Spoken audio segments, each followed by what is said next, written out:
कर दिया गया। इस वक्त एक बड़ी खबर आपको बता रहे हैं, अमेरिकी प्रेसिडेंट डोनाल्ड ट्रंप का एक और बड़ा दावा।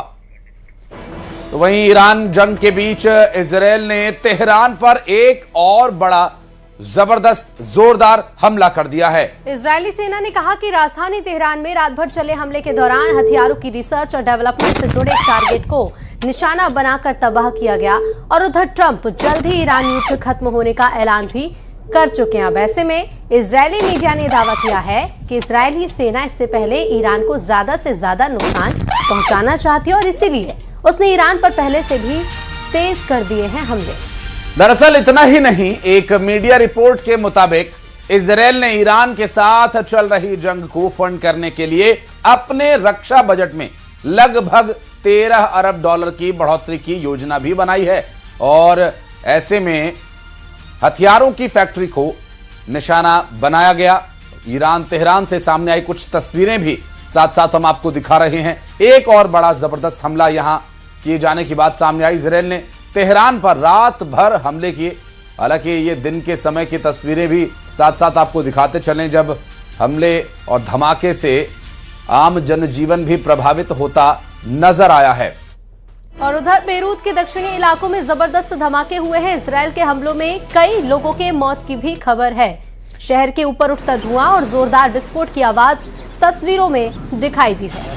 पिछले एक हफ्ते में लेबनान के करीब 7 लाख लोग अपना घर छोड़ चुके हैं। हिजबुल्लाह ने ईरान के सर्वोच्च नेता की हत्या का बदला लेने के लिए गोलीबारी शुरू की थी, जिसके बाद इजरायल ने बड़ा हमला किया।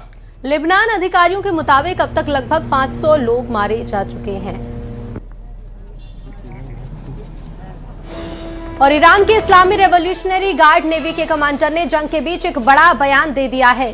दरअसल कमांडर ने चेतावनी दी है कि ईरान पर हमला करने वाले किसी भी देश का जहाज होर्मुज जलडमरू मध्य से गुजरने का हक नहीं रखता। कमांडर का कहना यह है कि जंग की शुरुआत में ही यह संदेश दे दिया गया था और अब दोबारा साफ कर दिया गया है कि अगर किसी को शक है तो और पास आकर देख ले। जंग की शुरुआत में ही यह संदेश दे दिया गया था, दुश्मन के जहाज बचेंगे नहीं। और ईरान की एक बार फिर एक बड़ी चेतावनी देखने को मिली है और साथ ही उन देशों को भी स्पष्ट किया है जिनका इस्तेमाल ईरान के खिलाफ हो रहा है। और देर रात इजरायल पर ईरान ने फिर से मिसाइल अटैक किया और हमले के बाद इजरायल में सायरन बजने लगे और लोग बंकरों में छिपने को मजबूर हुए।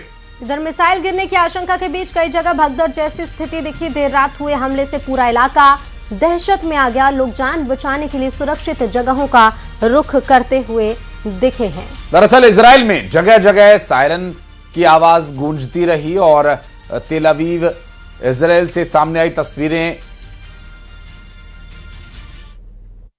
तो बज गई है फिर से सायरन, एक के बाद एक सिर्फ सायरन बजती रहती है यहाँ पे और लोग भागते रहते हैं। आप देखिए लोग भाग रहे हैं शेल्टर की तरफ। इनको शेल्टर नहीं दिख रहा है, this is shelter, yes.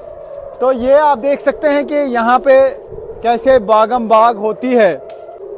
Direction में होगा मिसाइल का हमला। ये देखिए किस तरीके से लोग भाग रहे हैं शेल्टर में आने के लिए। अब देखना होगा कि किस साइड से ये अटैक होगा। लोग भाग रहे हैं शेल्टर में, एक के बाद एक मिसाइल अटैक हो रहे हैं। अब 10 दिन हो गए यही सूरत हाल देखते हुए इस्राइल में। देख सकते हैं आप ये हो रहे हैं इंटरसेप्शंस, ये हम देख पा रहे हैं यहाँ पे। ये देखिए किस तरीके से इंटरसेप्ट हो रहे हैं मिसाइल्स। ओ जोर लगता है हमारी तरफ आ रहे हैं। तो ये आप देख सकते हैं बिल्कुल हमारे सर के ऊपर से गुजर रहे हैं इस वक्त। बहुत ही खतरनाक सूरत-हाल होती है ये। अमेरिका और इजरायल से ईरान की जंग का असर अब भारतीय एयरलाइंस पर भी साफ साफ दिखाई देने लगा।